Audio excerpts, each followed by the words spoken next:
Welcome, everybody. I have a lot of energy. There's a lot of root stuff going on. So, hey, welcome to Hot Topics. Hi, Rebeka. Welcome. Hi, Janelle.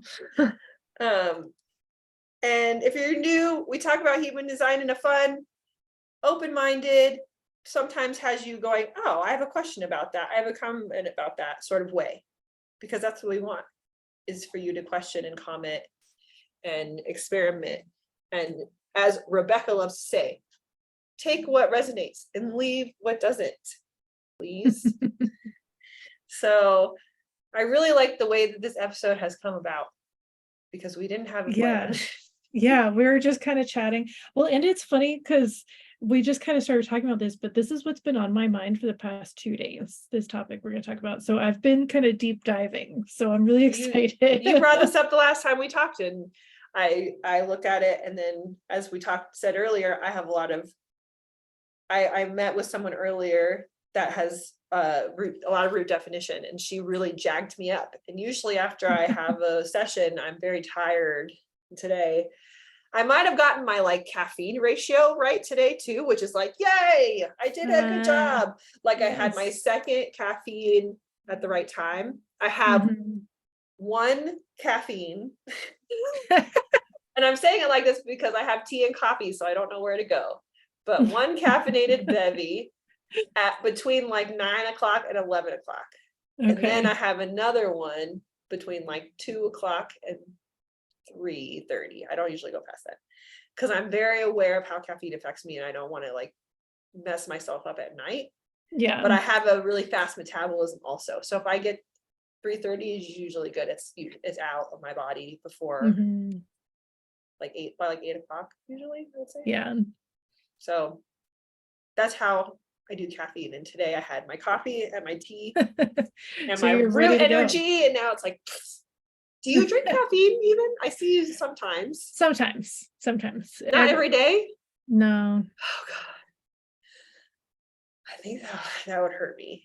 I had to stop drinking tea. I was having too much tea itself, and I was brewing it for too long of a time, and the tannins were like messing up my stomach. And okay, I can't have tea because I get kidney stones. So it's like a rare event that I have tea or it's a soda. Hard one. So because of kidney stones, yeah. Well, soda's terrible for you, so it's great. Can you drink like herbal tea? That's better. Yeah, I think that one's fine. Like peppermint tea? Yeah. Okay. Like good. Peppermint tea is good. I love peppermint tea. Yeah, if I'm okay if I didn't have caffeinated tea. If like they said you couldn't have that, I would, as long as I could have herbal tea, I think I would be fine. Because chamomile I really like. And stuff like that. But yeah, I went to the doctor and my stomach was all jacked up, and he asked me what I drank, like what caffeinated beverages I had, and I told him tea, but I have it in like this giant cup I've shown you. It's like he's like, you're having too much tea. He's like, I recommend that you stop drinking tea and coffee for a few days, and then if you go back, he goes, I will cut way back. So I had to stop for like 3 days, I think, and I didn't realize how addicted I was to caffeine until I had to do that, because I had a rough time. It was hard because I don't ever not have it. So well, and oddly enough, that's exactly why I don't drink it every day. It's like I've always been really aware of that, where I didn't want to come to a place where I felt super addicted to it. And for me, it's very routine. Like the fifth line is like, it's time for coffee. It's time for tea. Like at night, it's time for your herbal tea. I get very into my regimen. We're going camping in a couple weeks, and I'm like, okay, you have to bring your morning drink and your coffee and your tea, because you have to have your drinks at the same time that you normally have that. Oh Lord. Like, yeah, that's when I feel like my fifth line comes out. Okay, again, off on a tangent, a caffeine tangent. But today we're going to talk about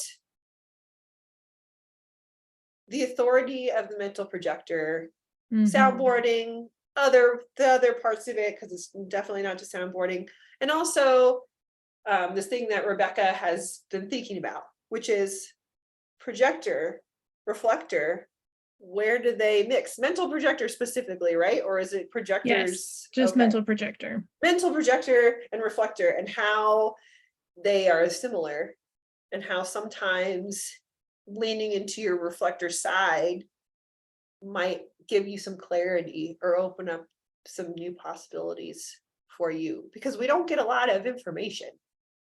No, we So- don't get much at all. And even Ra himself was like, look, mental projectors are basically a mystery and y'all are going to have to figure it out, and other projectors are going to have to tell you about it. So good luck with that. Like, Shouldn't have laughed so hard because I'm going to use that clip, but we'll hear my honk laugh as you tell it like it is. Yeah, he's very about all projectors in general, of like, I don't really know. I kind of know, but I don't. But mental projectors in particular, he's very much like, yeah. Well, and I know it sounds kind of bad, but like when you get to know Ra, it's like, no, that just sounds like Ra. Like, I don't think it was like a dismissive thing. It was just literally like, knowing his limits. Yeah, he's like, you guys are the top of the pyramid. Like, you are the ones who are meant to be in the lead. I can't lead you.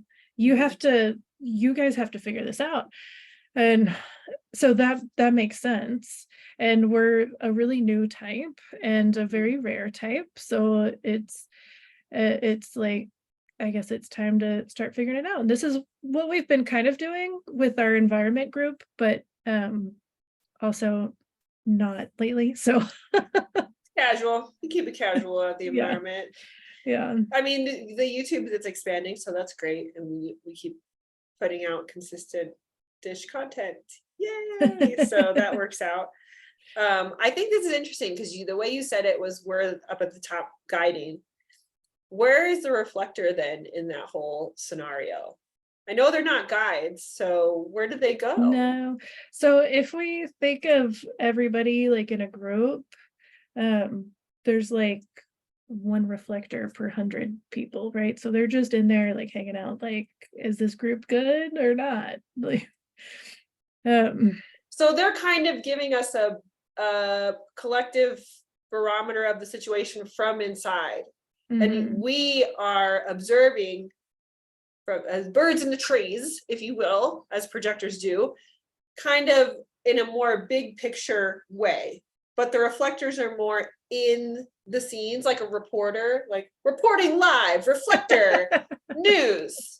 This is how I'm feeling over here. Okay, I'm going over here. Wow, I don't like it here. I'm going to go back over. This is my environment, people. I'm out. Like, that kind of makes sense, because I know reflectors and they're not, I'm not saying mental projectors are the same, but I feel like we have some, like, I don't know, the reflectors that I know are very, very different. I know a DJ reflector, like I know a holistic mommy reflector that lives way out in the sticks. Like, I know all these different types of people, and I know all different types of people can be all different human design types, but reflectors are very much like portrayed as like the shamanic like deities that just kind of tell everybody how it's going. But I love the way that you put it. I do feel like it's more from their actual environment in it. Yeah, because they have that sampling aura, or it's like either described as Teflon or sampling. So they're here to really understand what's going on. I'm going to describe it as reporter aura because they're objective. I kind of like that. Yeah. Yeah. They don't care either way. They're just reporting the news. Sorry, reflectors. They're all pissed off now. They're like, God damn it. Now I'm a reporter. But it's like all of it is necessary, you know? It is all, and that's what's beautiful about it when we look at the whole picture of it and how we all work together. It's really, really cool. Yeah. So that's the important thing to know. Like, everybody has a role, everybody has something they're doing. But when we look at the strategy and authority of everything else seems fairly straightforward. Like, you run through your emotional cycle, or you trust your gut, or you listen right now, quiet voice. Yeah. That's how I talked about it with her today. I'm like, it's right now and it's quiet. It's your right now quiet voice. And she's Right. like, Okay. I'm like, well, if you're around your husband, he's going to have loud sacral and even louder emotional authority. So just try it when you're by yourself. It probably would be easier. I said, even the more you practice with it, it's like a muscle, and you'll be able to hear it better when you're in aura with other people. But it's yours is real quiet and says things in a very disjointed way. So yeah. we went And I through do that. think having a splenic authority would be one of the more difficult. It seems really interesting and nuanced, but I'm like, at least you have something in your body talking to you. Right? You have some sort of anchor to practice with. I feel like we can practice with our authority, but it never goes the same or looks the same or feels the same. So it's almost like you're practicing with it so you get familiar with the unfamiliarity of it, with the letting go and letting it be an outer. That's the hardest part for me, is letting go of control. Because a lot of times when I think of our authority, it's a big test and experiment in how much control can I let go of, because this is outside of me. Yeah. And if you all don't know a lot about human design, authority is your decision-making tool. Most of them come from inside your body. Like, it's called inner authority. Yeah, they're like, everybody has an inner authority except mental projectors and reflectors, but whatever. And a lot of times they don't even give that caveat. They just say they call it inner authority. And whenever I see it printed as inner authority, I'm like, it might be for you. Yeah, inner authority, none. Like, the first time that I saw that and I ran my chart and it's like inner authority, none, I was like, what do you mean none? What the fuck do I do with that? Right. Thank you. It's like mental projector doesn't give you any pieces, and then you get to the authority and it's like, oh, this is a big piece. Everybody says how important authority is.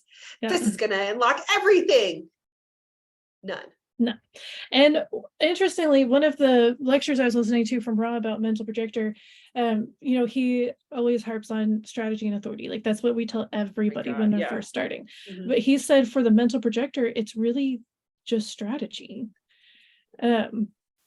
Like, you have the authority, but like you said, it's this nuanced thing. And so it's mostly just about the invitation strategy for mental projector. And this makes a lot of sense when we think about it, because we are, again, the projectoriest of all projectors. So we have laser beam focus.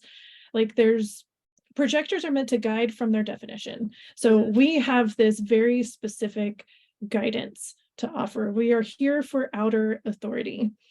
And so to be recognized as a mental projector is a very important thing. If we don't have that recognition and invitation, then we are making people deeply uncomfortable. Because we're penetrating in our energy and we're really relying on the universe to kind of help guide us to where we can be a guide for you, essentially. And so, like you said, we have to reach out there and go, hey, where would you like to be led? And then people go, that's really difficult. And yeah, we have outer authority. Reflectors have outer authority. They're different authorities. We're not even going to talk about reflector authority because that's not what we're talking about. But we might when we get to how they mish together. It's so interesting to me because, just as you said, this piece gives a lot of trust to other people, to other types, this authority piece, because like you can trust in a piece of you. There's a piece of you can trust in, and we are here to trust that the universe has like got our back or something. I don't know. It's very well. I mean, that's kind of essentially for everybody in certain ways. This is just Janelle stressing out about having to trust the universe. It's like the most. This is why this is my design. This is why. If I didn't put, like, if it didn't like get me this much, then I wouldn't believe it was a real thing.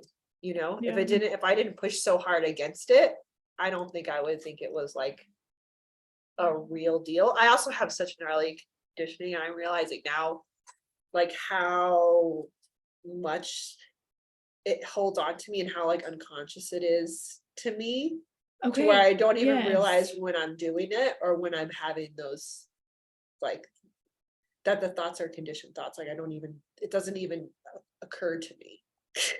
Well, that's another thing about being a mental projector, is that we are designed to be deeply conditioned by our environment, to be deeply conditioned by our world. Like that's how we learn to guide. Our aura is very penetrating, and then we have an open body. So we are absorbing everything. And so this helped me because I have the same thing where I like all these stories come up, and it's even with all the work that I've done, and I'll sit there, like right now I'm working through some stuff, and it's like I can see the story playing out. I can remember like where this conditioning came from, but it's still so stuck in my body that we have such excruciating awareness. Yes. So I just have gotten to this point where I just let myself feel it. And like, if that takes 5 minutes or if it takes 5 hours, I'm just like honoring it and like, okay, I don't want to hold on to this anymore. So the only way to release it is to really acknowledge it and feel it. Yeah. And I do remember that Travis did say that projectors are here to be conditioned, especially mental projectors. And it's like, when he said that, I was like, I know we're gonna be conditioned because we're humans, but to think that as a type, like that's part of why we're here is it's bizarre. Well, in Ra, in his sense of humor, he would say, if you're a projector, you're basically a cannibal. So you have to decide if you want to eat that other person. Like that's how much you get into the other person's aura and their energy. That's how much you take on. So you have to be really careful about who you're around. And so this goes, magnified more as a mental projector, because we are our environment. We rely on our environment to tell us if we're correct or not, if we're in the correct place or not. And that, so that's everything. And so if we're eating the wrong people, then we're going to be conditioned in the wrong way. Yeah. With the right and wrong environment comes the right and wrong people. Like that's kind of how it goes. So if you're in the correct environment, you attract the correct people and vice versa. But it might be easier for you to feel that the people are wrong or that the environment is wrong, depending on where you're at. But if one feels wrong, then the other one is also incorrect. Yeah. Because that's what you're attracting to you while you are there, because we're very attractive, I guess. I didn't really think about us being attractive. I thought about other types being attractive. I don't know why I think of us as not super attractive, because we're so like penetrating. Well, and that's what's attractive. Like we deeply see the other, and so that can be really attractive. That can be really I can't think of the word I'm trying to think of right now. No, I like magnetic. I get what you mean. Like the girl I was talking to earlier today said, I don't know what it is about you, but I keep coming back to you. And I was like, whoa. Yeah, that's cool. Because when somebody wants to be seen, that feels so good to be seen. Especially you were talking to another projector, and so that's what I told her. I said, and she goes, why can't I do this for myself? I go, you can't see yourself like this. You're just not gonna be able to. I said, and the more that you try, and the more that you're probably going to get frustrated with it and like pissed off, because you do it well for other people. So it's like, I have to be able to turn this on myself. Like, why? And I said, I struggled with this one for a long time, and it still pops up, obviously, because it's very deep conditioning. Yeah. If I can do it so well for the other, then I should be able to do it for myself. And when I can't do it for myself, I wonder if I can trust that I am doing it for the other. And that was her big thing, is trusting what she sees as being real and true and valuable for the other person, because she can't do it for herself. She can't prove it to herself. Well, we're not supposed to. I know, but I think that's why she has, we went over it, but I go, I feel like that's probably why you don't have a lot of confidence in like what you're here to share with other people, or what you see in another person, is because you can't do it. Because that was for me. Like I couldn't see myself. So I was like, well, if I can't see myself, then no one's going to care what I have to say about them, or what I have to share that I see about them. And then I had to do the thing where I was like, oh yeah, I can't see me. Yeah, the same yeah. way. Well, and that's why human design, I think, is so impactful for projectors, because then we can look at our definition and say, oh, here's how I make the impact. Here's how I am designed to see people. Like, we're both mental projectors with a channel of curiosity. So there's similarities to how we see people. Of course, there's all the nuance that makes it different, but that really, I know that helped me, where I can look at my cross and my definition. It's like, oh, okay, yeah, like this Yeah. is what I do. And so like the splenic projector, we look at that. Like I just had an interview with someone, I chatted with someone with just the channel of struggle. And it's like but she has this amazing way of really pointing out struggles people are going through and helping them through it.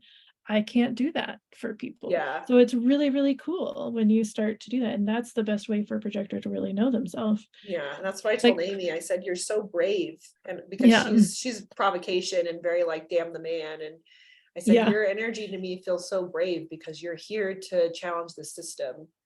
We went back, I went into it deeper because I was like, you're not here to challenge the people. You're here to challenge the systems that the people blindly follow. And she was very excited about that.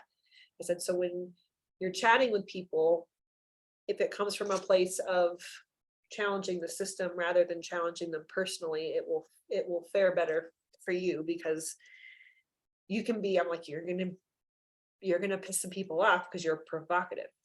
And a lot of people are gonna take that personally.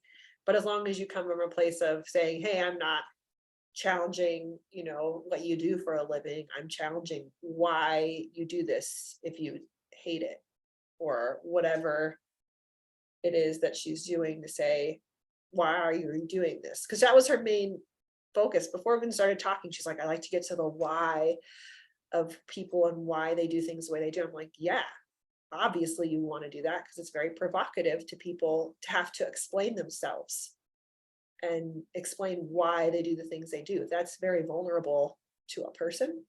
So I was like, this is perfect. Like that's how you want to do stuff. And projectors are here to ask questions as the guidance thing, Yeah. It's important. And I told her, I was like, it's important to like go with the questions, especially if you don't know what to say or you're not sure how to guide, go with a question, because that will help you get clarity. But also we're here to question you. Why are you doing it like this? Okay. But yeah. Well, yeah, I don't know. back to mental projector authority. Oh yeah, we got on splenic for a while. Yeah, so soundboarding is a tool of our authority, which basically means that we kind of are here to bounce our words off of another person's aura, which isn't really specific. It doesn't really tell you anything, except that I know that we're not supposed to want advice or opinions from the other person. They're supposed to keep that to themselves. And we're here to feel energetically what happens. And that's why you're supposed to be in the aura with the other person. Like that's the and that's one thing like that kind of annoys me when people get really specific.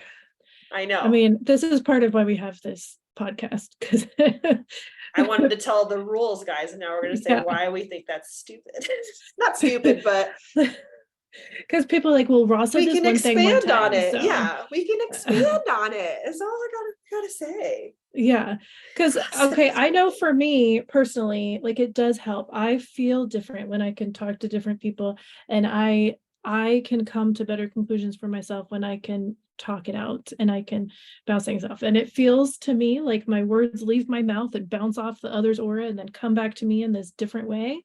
And I'm able to hear my thoughts instead of just stay stuck up here. It's amazing.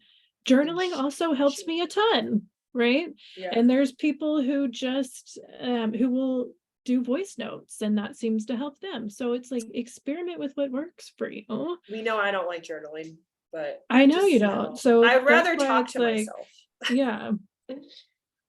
Like how can you relieve that mental pressure? But it's also about when Ra was explaining it, it's like the words come out because we as projectors, we go straight into the G center of the other person. That's how we Mhm. guide and direct. And so when we as mental projectors are able to release our words, then we're able to turn that recognition within and connect to our G center, and then Which is get that undefined. direction. So we're getting consistent direction from keep going, I like this. Yeah. So that's essentially what's happening mechanically. And so that's why they say you need to be in aura, because you have to have that bouncy thing. I feel it when we do this. I know, that's the thing. Like if I'm on Zoom with somebody, it feels great. I feel great. And so experiment with what works for you. I mean, this did not exist in the 80s. No. So walkie-talkie, like Voxer, didn't exist in the 80s. So yeah, he couldn't have advised us on how it would work on various platforms because they did not exist. Well, and also let's make sure to come back to the point that he said, I'm not the ones to teach you about being a mental projector. You teach yourselves. Yeah.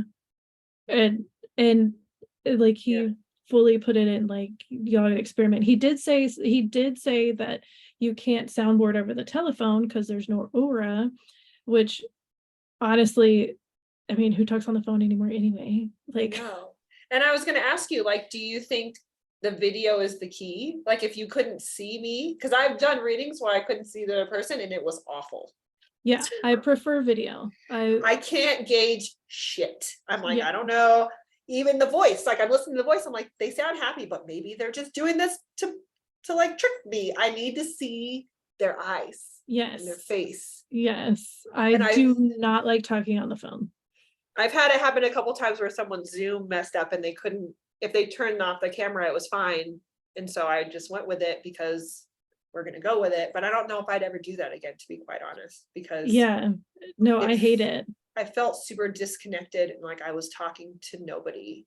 You know what's weird though? Like if I'm on a Zoom and somebody has their video off, I cannot get a connection. Like I absolutely hate it. But when I'm live on TikTok, it's like I'm vibing with everybody. It's so weird. It's a very different vibe. I don't even get to see the person. I just get to see their comments. I know, that's interesting. Maybe it's a collective group energy effort that's just like, because they're all recognizing you at one time. Yeah. By tuning into you, they're giving you like concentrated recognition juice. Because they don't have to watch you. They choose. Right. Ooh, that's probably what it is. It's like recognition. And you're like, okay. So, because that's, I agree with you. Like when I pull tarot on Facebook and all the comments start rolling, and I'm like, oh my God, this person's watching, this person's seeing, this person is listening to my voice as I say their name. I hope I said their name correctly.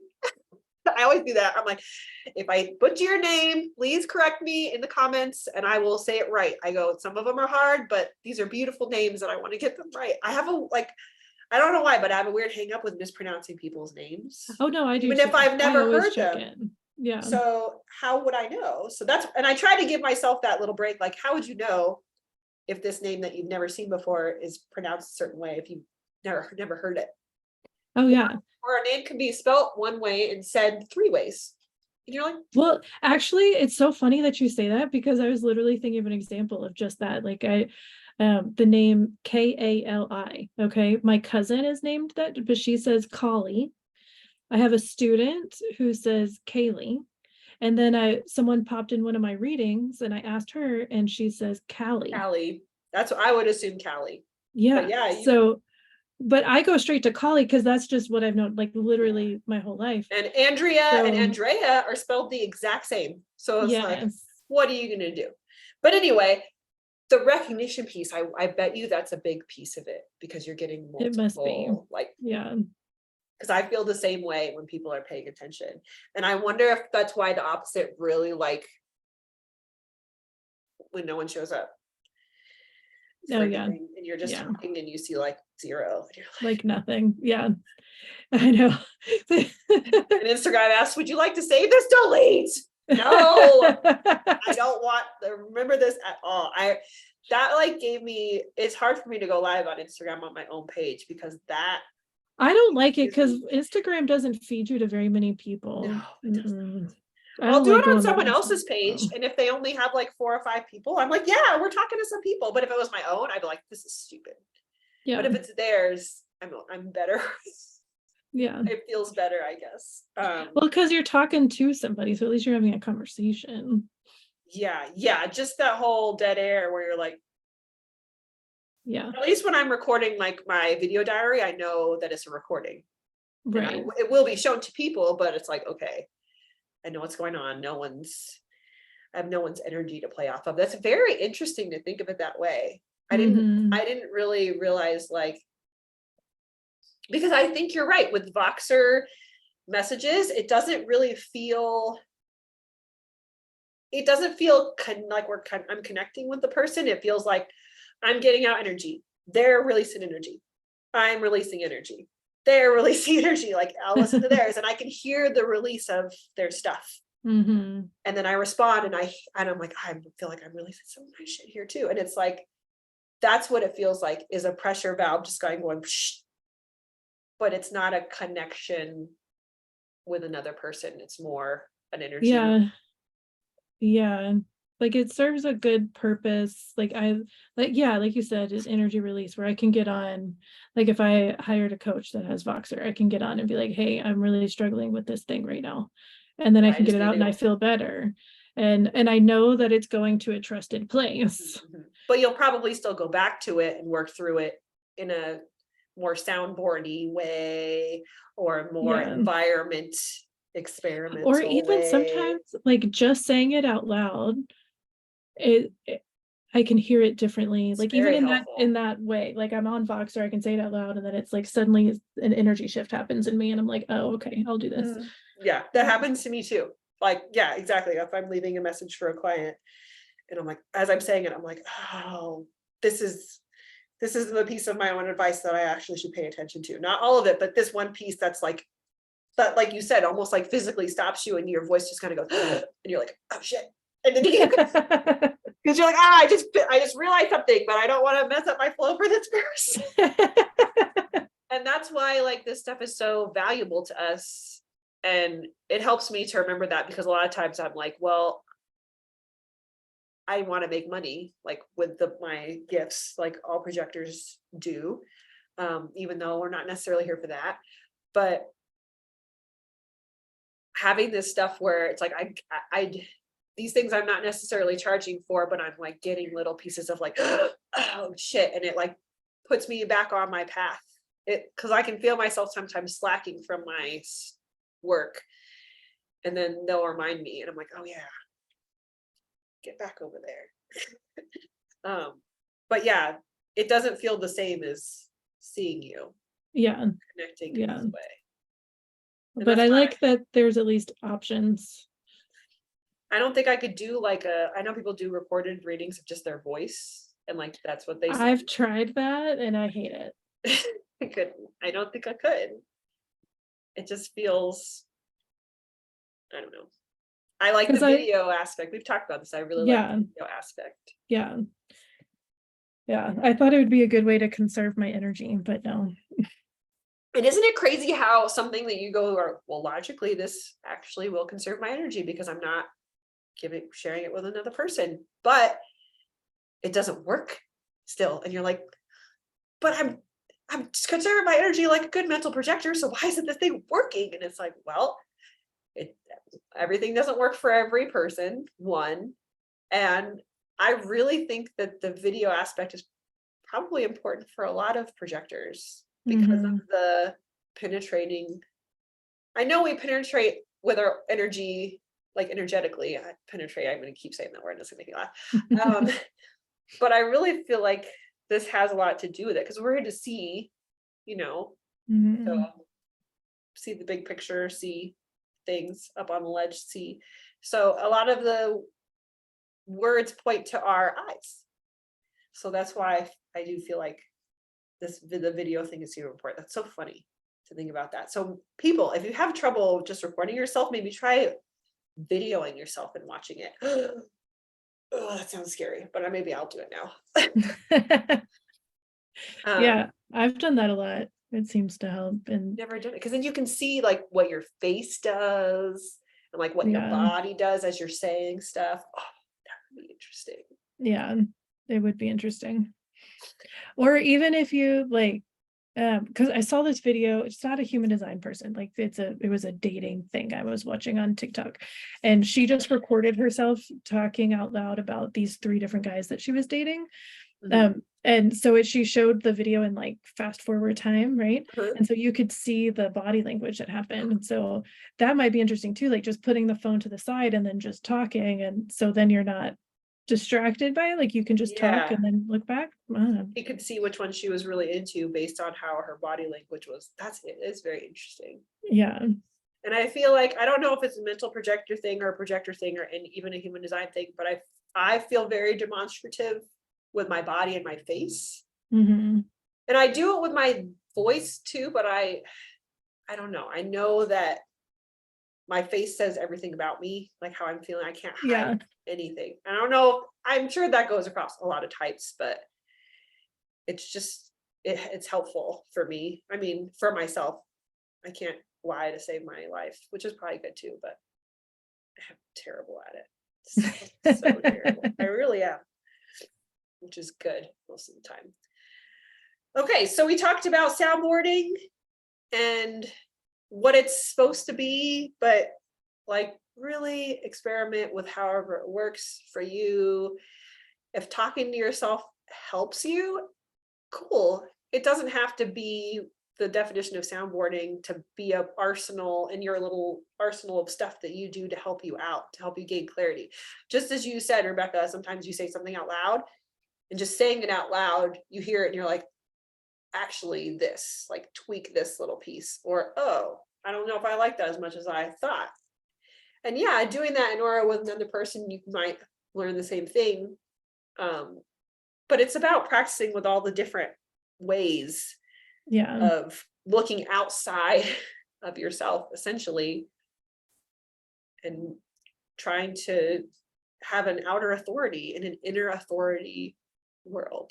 It's like every piece of a mental projector could be XY in a opposite of that world. Yeah, basically. And just don't put yourself in a box, which is like our overall theme. Like just because it also drives me crazy when people are like, well, what should I be doing if I'm a mental projector? Like, I don't know, experiment and figure it out. Like, don't do this because somebody said you're supposed to do this. That's probably the biggest piece that Ra taught us, is that we don't know how to tell you how to do it.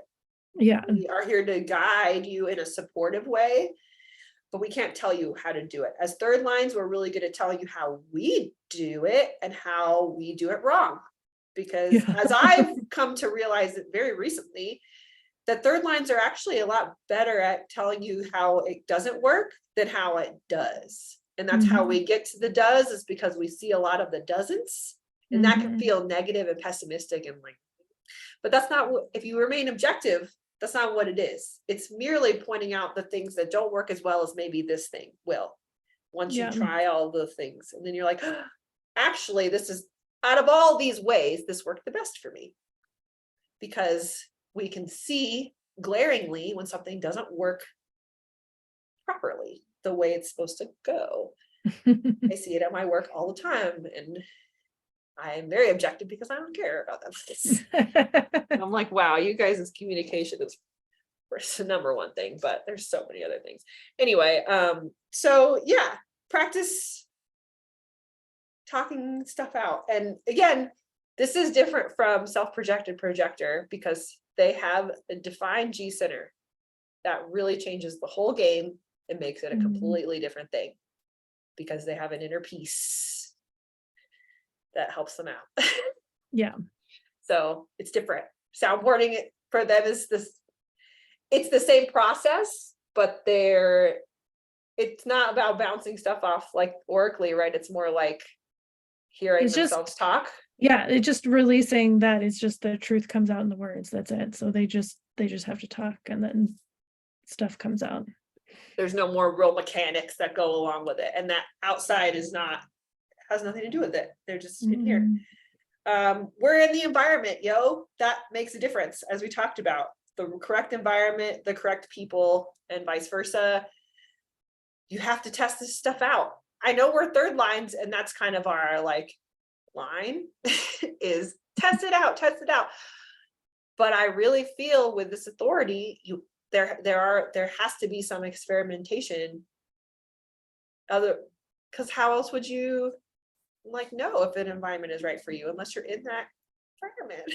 It doesn't make any sense to me to look at it. I mean, you can look at an environment and go, this looks peaceful and wonderful and great, and think this is going to be good, and get there and you're right. But the opposite could also happen.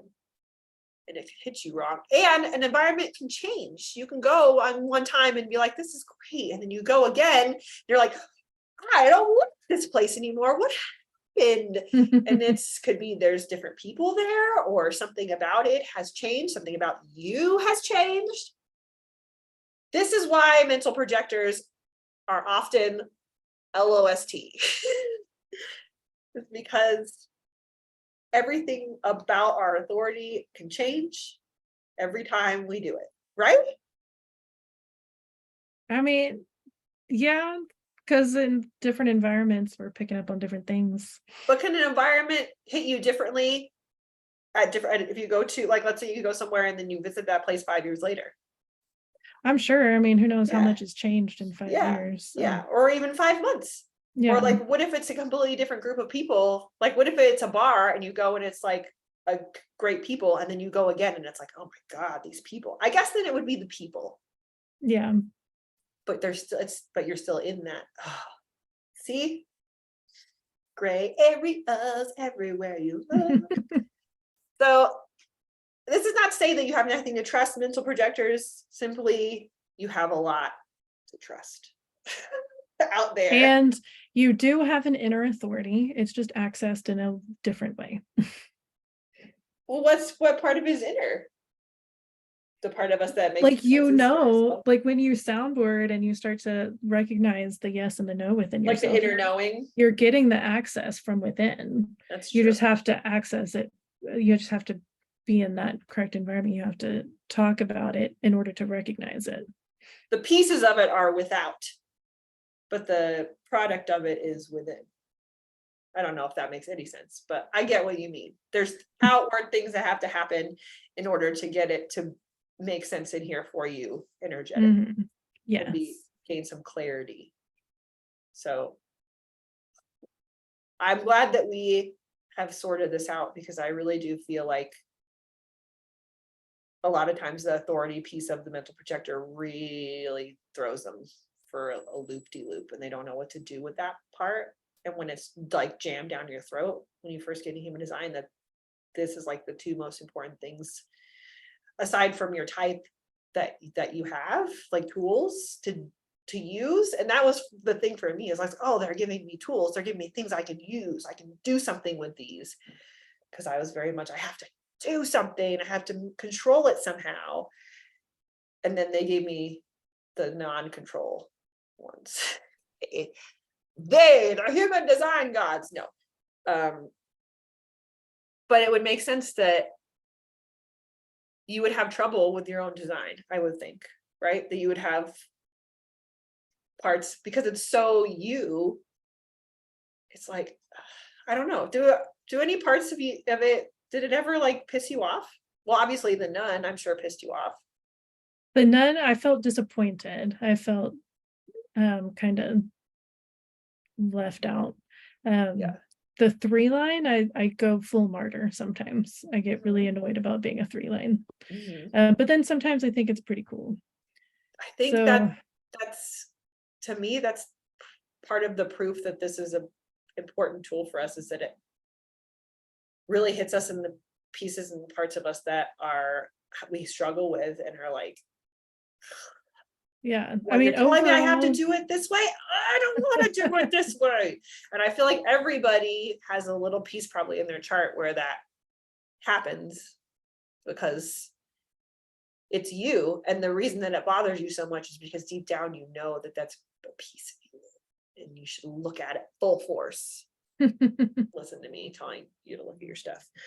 And as we said before, the mental projector reflector thing, it's interesting because I've seen this before where people will will say that there's like similar advice or rhetoric for a reflector can be taken by a mental projector and experimented with, because it's mainly because we have no motors, right? Is that the deal? We both have no motors. Because I know they're completely open. We're not completely open, but we both have no motors. Well, yeah, no motors. We both have open bodies. We both Outer have authority. outer authority. Like so yeah. And I know, like, we talked about this with my long-term subposition, that when we talked about that in the podcast, about how it was like a full 28 days of me like being in it. And that was part of my realization of like just owning the fact that I feel like half a reflector, half a mental projector.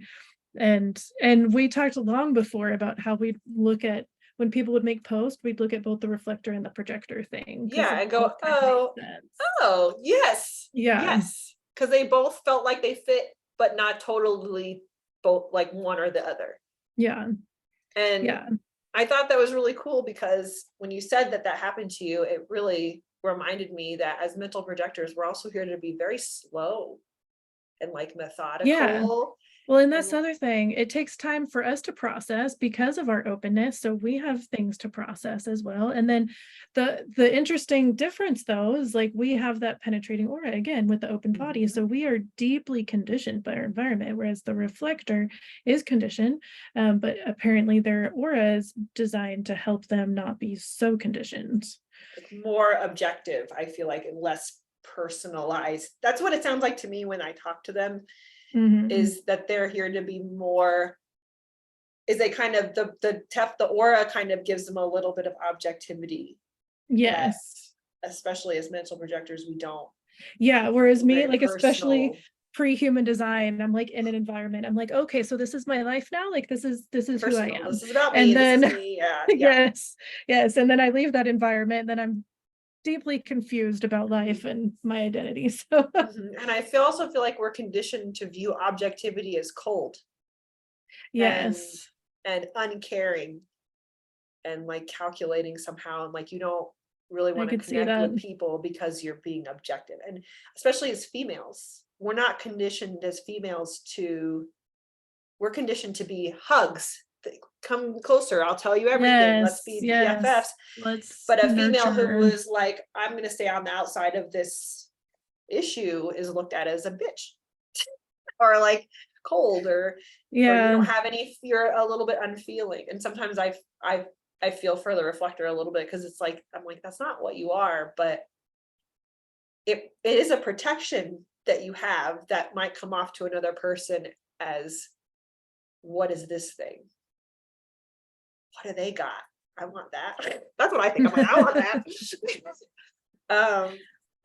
And I always think that that's interesting when I'm trying to be more objective in my life and not take things as personally, is I automatically get uncomfortable because I feel like I'm not as warm and caring of myself if I pull back and try to look at something objectively and not feel it so much. It's an interesting balance, but I know that being objective is not a negative thing. So it just has been given, in certain contexts, it's looked at as like, well, you're not putting all yourself in, you're not giving it your whole heart, you're staying on the outside. But as projectors, that's where we are to be, is looking up from above, right? Like kind of, I mean, we're not on the outside. We have to have the people. We're with the people. We're for the people. But as we said at the beginning, reflectors are kind of more down there reporting the news, and we're are listening, but we're seeing so much more what's happening. Yeah, the bird's eye view thing. Yeah. So it's very interesting that the reflectors would have that objectivity so they could be in the muck, and we still, I would love to have it, but I guess human design says you don't need it because you're up here. So work on your objectivity and you'll be good. That's interesting. We talked about so many different things. We talked about soundboarding and environment, reflector, projector, mental projector, objectivity. We talked about other stuff at the beginning. I don't remember what it was, but I like that this is how it goes. It's very fluid. Yeah. And at this moment, we all have a defined root in the transits and a defined sacral A because defined format channel. yeah. So if I seem extra like crazy, I've had people say that I move too much in some of the videos. I'm like, well, too bad. That's how I am. This might be a good part of it because this energy is very. That's so weird to tell somebody else. Like It was I think it was in a Facebook Live when I was pulling cards. They said I was too animated. I just kept going. I didn't even say anything. It's like, don't watch. Like, am I giving you a seizure? Don't watch me. This is how I go. This is my hands. This is my face. Yes. Yes. I can't be like this. It's physically impossible. So sorry. One time my friend grabbed my hands and he held them together and he's like, okay, now tell me a story. And I literally couldn't speak. Because that's not how you're meant to express your energy. That's how I feel now. I used to be super uncomfortable and I'm like, okay, what do I do with my hands? Like I would always try to keep them near my body. And then Shauna's like, what are you doing? I'm like, well, because on our first date, I spilled an entire beer because I was like talking all over the bar. First beer, didn't even take a sip. Everywhere. First date with Shauna we ever met. So I was like, I'm trying to like keep them in. And in high school, one of my friends used to call me T-Rex arms because sometimes I would be like this because I wouldn't want to like fully dead, but I couldn't like keep it. So I was like, it looks like I have someone behind me, like with their talking when I watch myself. But it's because I was like, this is dangerous, guys. But now I don't care. Pull out my headphones, knock over my light. I don't give a shit. This is how I talk and this is how I am. And that, amongst many things I have learned from human design, is this is just how I am. And this is how Rebeka is. And it's necessary. It's a necessary piece and part of the world. And we all fit together. So anything else you wanted to add? I don't think so. Okay, so let us know what you think, how you feel. We really appreciate you listening and watching. And we love you guys. And we hope that you like us too. And thanks for the recognition. Love y'all.